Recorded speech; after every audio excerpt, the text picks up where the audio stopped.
محمد محمد محمد رسول الله.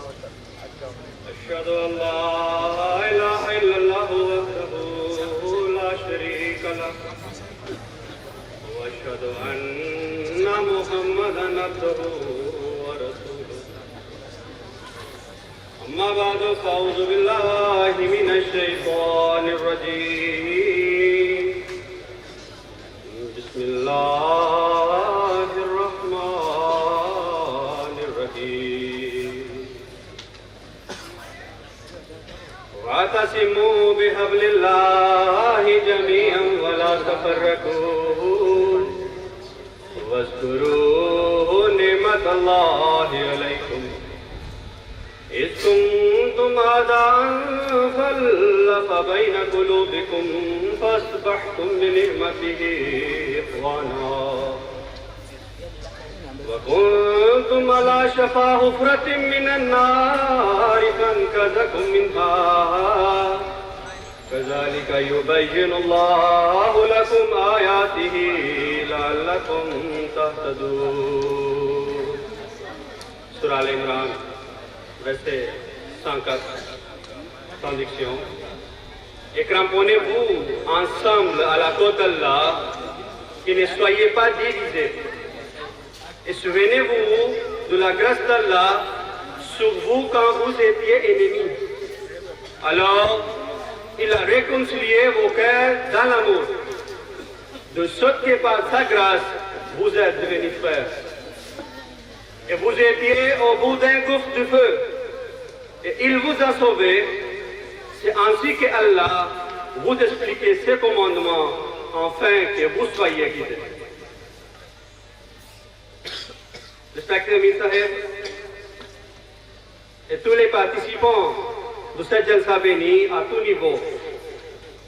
Le sujet qui était m'a confié, comme vous avez béni d'écouter, la paix mondiale et la nécessité d'un réformateur pour le dernier temps. Lorsque nous réfléchissons à ce thème, nous réalisons immédiatement que le besoin de paix ne se fait sentir que lorsque l'on reconnaît que le monde est plongé dans le désordre, l'injustice et la violence. En effet, tant qu'une chose n'est pas ressentie comme nécessaire, nul ne la cherche. Vient alors la seconde question. Si réellement le monde est plongé dans l'injustice et la désaccord, comment peut-on rétablir une paix durable? Peut-elle être atteinte par des moyens matériels ou bien par des moyens spirituels et religieux? Si ce n'est pas religieux, quelle religion aujourd'hui offre des principes capables de fonder une société juste et pacifique? Ainsi, ce sujet comporte deux aspects essentiels. Premier, le constat que le monde actuel est rempli de troubles et d'injustices.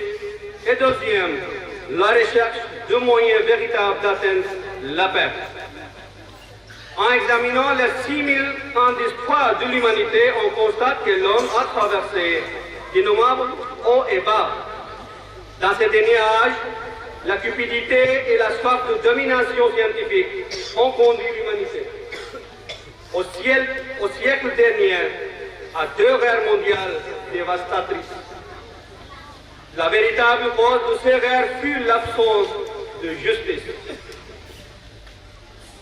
Tout esprit réfléchi comprend que la paix et la justice sont indissociables. Sans justice, il ne peut y avoir de paix. Aujourd'hui, le monde est en proie à une agitation et une angoisse généralisée. Des conflits éclatants à petite ou grande échelle. Certaines grandes puissances prétendent pour la paix, mais la réalité montre le contraire. La guerre entre Russie et l'Ukraine, le conflit Israël-Palestine au Moyen-Orient, la guerre civile au Soudan, les tensions persistantes Asie du Sud et en mer de Chine méridionale. Autant d'exemples qui témoignent du manque de justice dans le système mondial actuel. À propos de ces désordres, Allah le Tout-Puissant déclarait dans le Saint-Coran Zahar al-fasadu fil barri wal bahr bima kasabat aydin nasu liyuzikahum ba'd allazi amilu la'allahum yarji'un. Surah Rome, verset 42. La corruption est apparue sur terre et sur mer par suite des œuvres qu'ont fait les mains des hommes, afin qu'ils puissent leur faire goûter les fruits de certaines de leurs actions. Car il se peut qu'ils se retournent vers Allah. Le deuxième calife de la communauté musulmane Ahmadiyya, Hazrat Mirza Bashiruddin Mahmoud Ahmad Sahib radhiyallahu ta'ala anhu, il explique, par leur action, les hommes ont provoqué la corruption sur terre et sur mer. Ils goûteront ici-bas aux conséquences de leur acte afin qu'ils puissent revenir au Dieu. Et le fondateur de la communauté aussi, ça commande sur ce sujet, que dans ce verset, la terre désigne la vie d'éprouve de foi et la mer représente la vie religieuse. Ainsi, le désordre régnera dans tous les milieux, spirituels comme temporels. L'humanité se battra pour ses droits matériels, foulant aux pieds ceux des autres. Aujourd'hui, chacune réclame ses droits, mais plus personne ne parle pas ses devoirs. Chacun dit, ceci est mon droit, mais rares sont ceux qui disent, ceci est mon devoir que je dois accomplir. Notre bien-aimé calife actuel, Hazrat Mirza Masroor Ahmad, ayyadallah ta'ala, il dit, nous ne devons jamais oublier les horreurs des deux guerres mondiales. La destruction de la seconde guerre fut sans précédent. Plus de 70 millions de morts, dont 40 millions étaient civils. Aujourd'hui encore, le monde prétend vouloir la paix, mais est aveugle par l'orgueil et la rivalité. Chaque puissance cherche à affirmer sa supériorité, fait tout à pour prouver sa domination. C'est pour ces raisons, après la Première Guerre mondiale, le monde tenta d'établir la paix en priant la Société des Nations, League of Nations. Mais cette institution échoua, car ses principes et règlements étaient injustes et partiaux. Cet équilibre mena directement à la Seconde Guerre mondiale. Après seconde tragédie, le monde fonda une nouvelle organisation, l'Organisation des Nations Unies, dans le but de maintenir une paix durable et de prévenir de futurs conflits. Cependant, il semble aujourd'hui que, tout comme la Société des Nations, l'ONU perd aussi sa crédibilité et son efficacité. Tant que les exigences de la justice ne seront pas pleinement respectées, toutes les organisations, quelles qu'elles soient, échoueront dans leur mission de paix. Prenons par exemple le concept de membre permanent et le droit de veto. Ces privilèges permettent à certains pays d'imposer leur volonté aux autres nations, créant un profond sentiment d'injustice et de frustration. Ainsi, au lieu d'apporter la stabilité, ces structures provoquent davantage de désordre et de désunion. Chers frères et sœurs, venons maintenant à notre deuxième question essentielle. Comment établir une paix véritable et durable? Et quels sont les moyens? Lorsque nous examinons l'histoire des religions du monde, nous découvrons que dans ces derniers âges, alors que le monde devait devenir un village global, il était nécessaire que Dieu invente un avertisseur unique pour réveiller l'humanité entière. En effet, toutes les grandes religions du monde ont annoncé la venue d'un réformateur promis à la fin des temps. Les Juifs et les chrétiens attendent le retour du Messie, de Jésus. Les musulmans attendent l'imam Mahdi et le retour de Jésus pour restaurer la voie passée de l'islam. Les hindous parlent du retour de Krishna comme un nouvel avatar. Les zoroastriens et les bouddhistes ont aussi annoncé la venue d'un réformateur universel. Dans le bouddhisme, On parle de Matthias Bouddha, un futur Bouddha porteur du Père, une figure très proche de l'idée du Messie.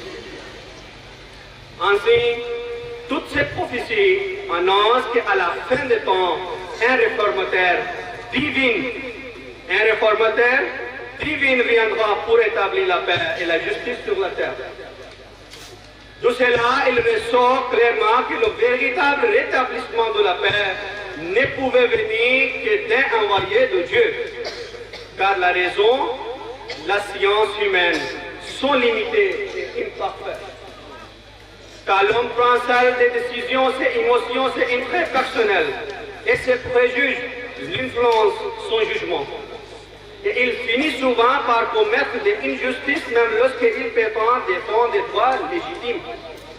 Mais la loi de Dieu est parfaite et exempte de tout intérêt personnel. Elle repose entièrement sur la justice absolue. Car Dieu veut le bien-être et la prospérité de toute sa création. Le jour où les hommes comprendront cette réalité essentielle, ce sera le jour où les fondations d'une paix véritable et éternelle seront établies. Sans cela, les efforts pour la paix ne produiront jamais de résultats concrets ou durables. Si nous examinons les enseignements moraux des grandes religions, nous constatons que l'islam offre les principes les plus équilibrés et plus proches de la nature humaine, garant d'une paix authentique. Prenons l'exemple de la loi mosaïque dans le Torah. Celle-ci contient une grande sévérité car celle prescrit « Tu n'auras point pitié, vie pour vie, œil pour œil, dent pour dent, main pour main ». Deutéronome, chapitre 19, verset 21. Cette loi mettait l'accent sur la justice rétributive, stricte, mais sans place pour le pardon. À l'univers, Jésus, le Père, et la bénédiction de Dieu soit avec lui, bien qu'il fût suivi de la loi de Moïse, enseignant de douceur et patience, en disant, si quelqu'un te frappe sur la joue droite, tendis lui aussi l'autre. Matthieu, chapitre 5, verset 38. Cette attitude de compassion extrême fut utile dans un contexte particulier. Mais appliquée universellement, elle risquait d'encourager l'injustice plutôt que de le prévenir. L'islam, quant à lui, prône l'équilibre parfait entre la justice et le pardon. Le Saint-Coran dit وَجَزَاءُ سَيِّئَةٍ سَيِّئَةٌ مِثْلُهَا فَمَنْ عَفَا وَأَصْلَحَ فَأَجْرُهُ عَلَى اللَّهِ إِنَّهُ لَا يُحِبُّ الظَّالِمِينَ. Surah Shura, verset 41. Le paiement d'un préjudice est une sanction proportionnelle, mais celui qui pardonne et par là apporte une réforme, sa récompense est auprès d'Allah. Assurément, il n'aime pas l'injustice. Takbir! Islam! Islam! Islam! Al-Quran! Al-Quran! Takbir! Ainsi, la loi islamique reconnaît le droit et la justice, mais ouvre aussi la porte au pardon pour celui qui souhaite rétablir la paix. C'est la voie de juste milieu, ni accès de sévérité, ni accès de faiblesse. Le Saint-Coran décrit le Saint-Prophète sallam, وَمَا أَرْسَلْنَاكَ إِلَّا رَحْمَةً لِلْعَالَمِينَ. Nous ne t'avons envoyé que comme un miséricorde pour tous les peuples. Ainsi, la personne bénie de Saint-Prophète sallam et l'enseignement qu'il a porté constituent à eux seuls la garantie véritable de la paix universelle. Un autre verset, Dieu ordonne aux croyants, Ya ayyuhalladhina amanu, kunu qawwamina lillahi shuhada'a bil qist, wa la yajrimannakum shan'anu qawmin alla ta'dilu, i'dilu huwa aqrabu lit-taqwa, wattaqullaha, innallaha khabirun bima ta'malun. Al-Maïda, verset 9.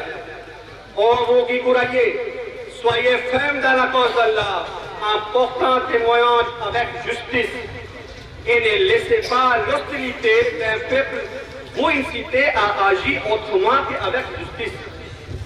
Soyez toujours équitables car l'équité est plus près de la vérité. Et craignez Allah, assurément Allah est très conscient de ce que vous faites. Ces versets établissent le principe d'or de la paix, la justice, même envers l'ennemi. Et c'est sur ce principe que le prophète sallallahu alayhi wa sallam et ses compagnons bâtirent une société fondée sur la paix et l'équité. Dans ces versets, Dieu enseignait que la justice doit être maintenue même envers ses ennemis. Le prophète sallallahu alayhi wa sallam et ses compagnons ont mis en pratique ces principes de manière parfaite, établissant ainsi une société fondée sur la paix, l'équité et la compassion. Permettez-moi de présenter quelques exemples illustrant cette justice et cette bonté sans égale. Lors de la bataille de Badr, les musulmans arrivent avant l'armée des mécréants au lieu appelé Badr, où se trouvent plusieurs puits d'eau. Ils établissent leur camp à proximité afin de garantir leur accès à l'eau pendant le combat. Quand l'armée de l'ennemi, c'est-à-dire les mécréants, ayant parcouru près de 400 km, arriva enfin, ces soldats et ces montures étaient épuisés et assoiffés. Lorsqu'ils se rendirent au puits pour y puiser de l'eau, ils découvrirent que les sources de l'eau étaient sous le contrôle des musulmans et les compagnons, ils ont refusé de leur donner l'eau. Mais lorsque ce cas fut présenté au saint prophète sallallahu alayhi wa sallam, il déclara, c'est-à-dire le Muhammad sallallahu alayhi wa sallam a dit aux compagnons même, laissez-les boire, ne les empêchez pas de puiser de l'eau.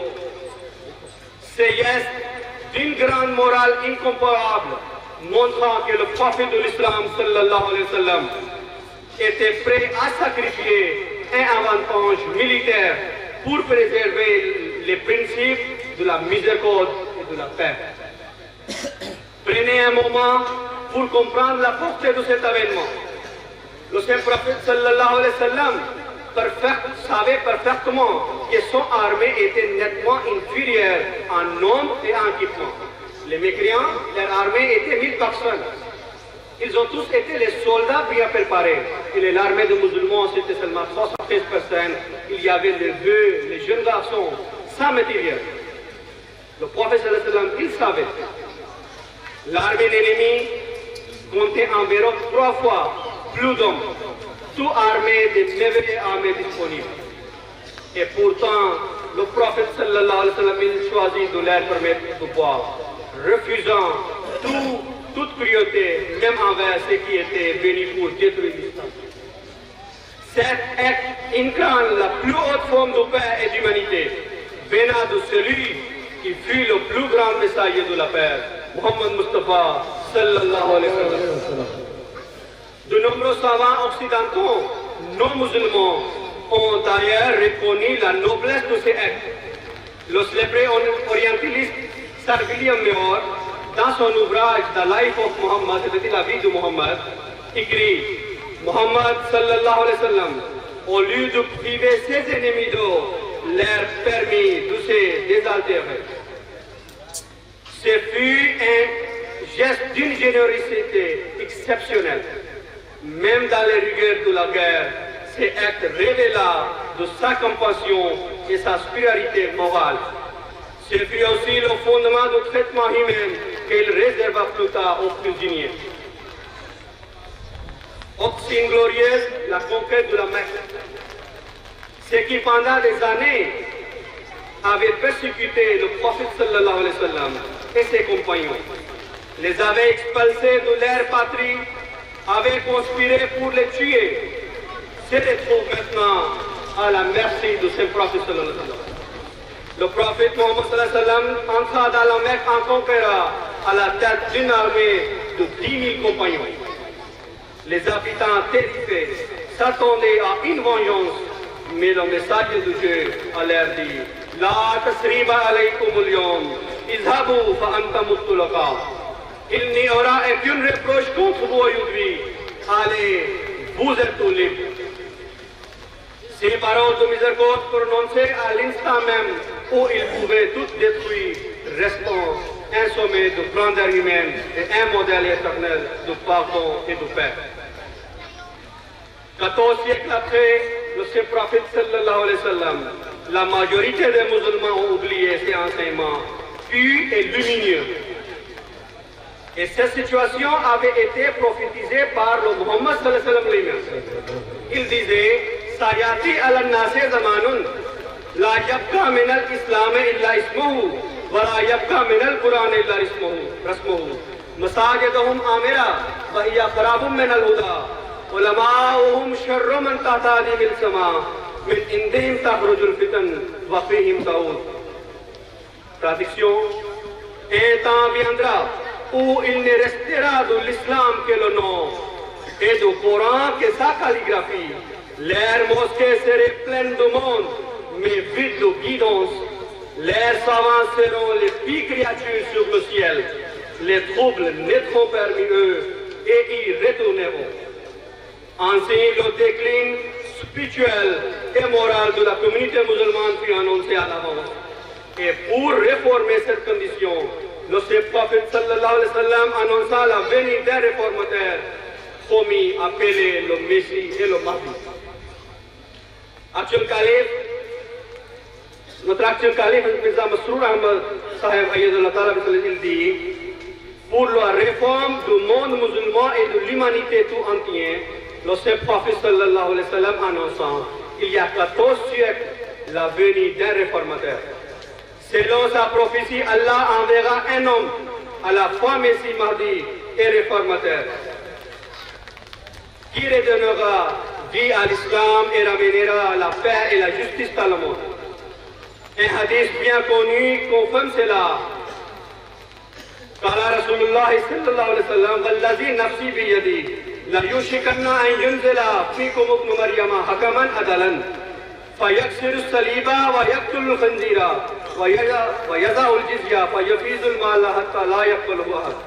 Al-Bukhari, Kitab al-Anbiya. Le prophète sallallahu alayhi wa sallam a dit: par celui qui détient mon âme dans sa main, bientôt le fils de Marie descendra parmi vous comme juge équitable. Il brisera la croix, tuera la porte, abolira le jizya, et les richesses seront si abondantes que nul ne voudra plus les accepter. Ainsi, le réformateur promis de la fin de temps apparaît au nom et représentation de ce prophète. Il établira la justice et la paix, mettra fin au rêve et guidera l'humanité vers le chemin de la droiture et de la réconciliation avec Dieu. Ainsi donc, à la fin du temps, selon les prophéties des Écritures et les hadiths de ce prophète sallallahu alayhi wa sallam, un réformateur devait venir pour guider le monde vers la paix et la justice. Ce réformateur devait montrer la voie vers la paix véritable, ne peut être tracé que sur la direction divine. Car les efforts humains, sans guidance céleste, n'éminent qu'à l'échec. Les gouvernements et les puissances du monde parlent sans cesse de diplomatie et de paix, mais leurs efforts resteront vains tant qu'ils n'accepteront pas la direction de celui que Dieu a envoyé. Allah le Tout-Puissant déjà averti dans le Saint-Coran: Wa'tasimu bihablillahi jami'an wa la tafarraqu. Et cramponnez-vous ensemble à la côte d'Allah et ne soyez pas divisés. Le monde ne connaîtra donc la paix que lorsque l'humanité s'unira autour de la cause de Dieu, et non autour des intérêts matériels ou des alliances politiques. Et dans notre ère, cette cause divine est représentée par le Messie promis Mahdi alayhi salam, le fondateur de la communauté musulmane Ahmadiyya, Hazrat Mirza Ghulam Ahmad Qadiani alayhi salam, et par ses successeurs spirituels, les Khilafat et Ahmadiyya. Le Messie promis dit dans son ouvrage Hakikatul Wahi, la réalité de la révélation: ô Europe, tu n'es pas en sécurité, et toi Asie, tu n'es pas non plus à l'abri. Ô habitants des îles, aucun de vos dieux fabriqués ne vous viendra en aide. Je vois les villes tomber en ruine et les populations devenir désertes. Le Dieu unique est resté longtemps silencieux, et de nombreux actes abominables ont été commis sur ses yeux. Mais maintenant, il se manifestera avec majesté, que celui qui a des oreilles attend, ce jour n'est pas lointain. j'attendais de rassembler l'humanité sur la protection de Dieu, mais il fallait que les décrets de Allah s'accomplissent. En vérité,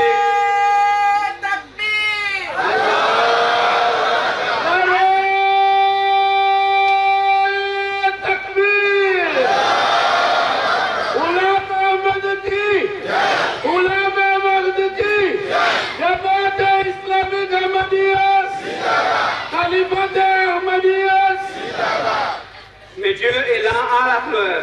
Revenez à lui afin qu'il vous fasse miséricorde. Messie promis salam annonça également l'espérance. Il dit, j'ai entre mes mains une lampe et quiconque vient à moi participera de cette lumière. Mais celui qui s'éloigne par doute ou méfiance sera prolongé dans l'obscurité. En ce temps, je suis la forteresse protégée. En ce temps, je suis la forteresse protégée. Celui qui entre en moi sera l'abri des voleurs, des brigands et des bêtes féroces. Mais celui qui choisit de rester à l'extérieur sera entouré de maux et toutes parts, et même son pont ne serait pas préservé. Avant la mort du Messie promis, il a aussi annoncé que la mission continuera par le système de Khilafat. Il dit, je ne suis venu que pour s'aimer une graine. Et cette graine a été sémée par ma main. Elle grandira, elle fleurira, et nul ne pourra l'arrêter. Cette parole était dite avant 1908. Et aujourd'hui, nous tous sommes témoins de cette prophétie et parole de Messie promis, que personne n'a jamais trouvé la victoire contre la Jamaat. Et Jamaat grandit jour par jour et la nuit pour nuit. Depuis lors, le Khilafat Ahmadiyya continue son œuvre, propager la foi, servir l'humanité.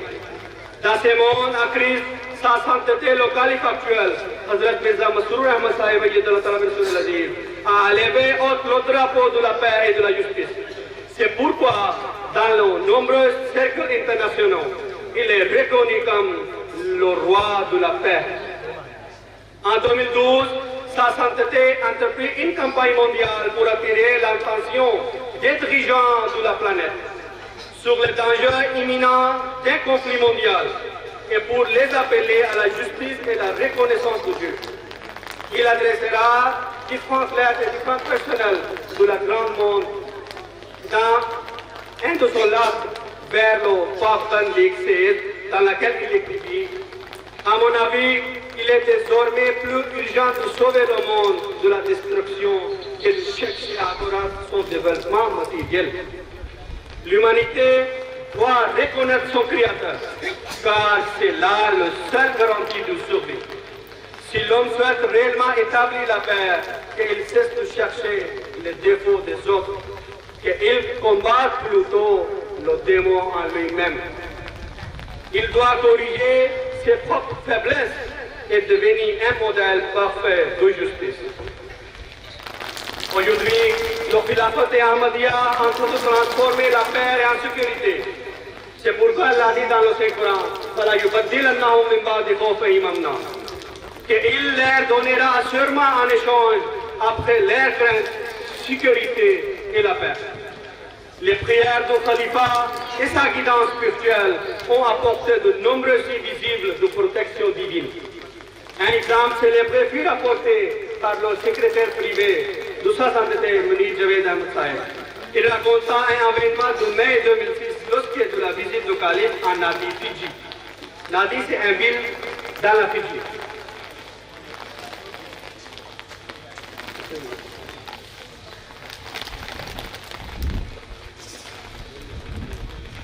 Je vais terminer mon discours sur la parole de Hazur. Hazur dit, ô vous, sauvés du Messie de Muhammad sallallahu alayhi wa sallam, tenez fermement la côte d'Allah et répandez ces messages dans les coins du monde.